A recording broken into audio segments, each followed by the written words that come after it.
হাসরে যখন বিচার কাজ শুরু হবে তখন সর্বপ্রথম হিসাব নেওয়া হবে নামাজের। নামাজ হলো ভেস্তের চাবি, তা আমরা সকলেই জানি, কিন্তু জানা সত্ত্বেও আমরা নামাজ পড়ি না। প্রিয় নবী হাদিসে বলেছেন, বেনামাজিদেরকে দুনিয়াতেই 5টি শাস্তি দেওয়া হবে। বেনামাজিরা দুনিয়াতেই এই 5টি শাস্তি না পাওয়া পর্যন্ত মৃত্যুবরণ করবে না। মৃত্যুর আগে তাদের এই শাস্তি ভোগ করতে হবে। প্রিয় নবীর এই হাদিসটি অবশ্যই শেয়ার করে দিবেন। প্রিয় নবীর হাদিস জেনে যে ব্যক্তি অন্যের কাছে শেয়ার করলো না, তাকে প্রিয় নবী উম্মত বলে পরিচয় দিবে না। আমরা জানবো এবং অন্যকে জানাবো। এবং আপনি যদি প্রিয় নবীর উম্মত হয়ে থাকেন তাহলে অবশ্যই আলহামদুলিল্লাহ কমেন্ট করবেন। তো চলুন বেশি কথা না বলে শুরু করি আজকের ভিডিও। আজকে আমরা জানবো বেনামাজি ব্যক্তিদের দুনিয়াতে কোন 5টি শাস্তি দেওয়া হবে। বেনামাজি ব্যক্তির সর্বপ্রথম যে শাস্তি হলো সেটি হলো তার কোনো দোয়া কবুল হবে না। সে আল্লাহর কাছে যতই দোয়া করুক না কেন তার কোনো দোয়া আল্লাহর দরবারে কবুল হবে না। 2 নম্বরে যে শাস্তির কথা বলা হয়েছে তা হলো তার নেক কাজের কোনো বদলা দেওয়া হবে না। প্রিয় দর্শক, ধরুন আপনি কিছু পাওয়ার জন্য নেক আমল করলেন, কিন্তু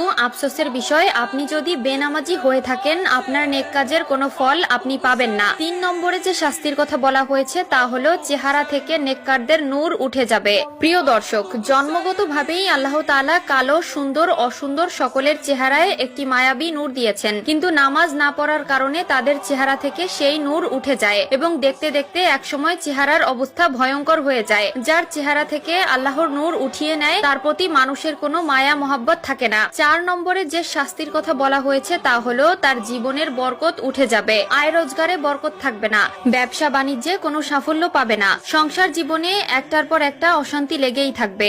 যতই ইনকাম করে ততই মনে হয় যেন কোনো সফলতা পায় না।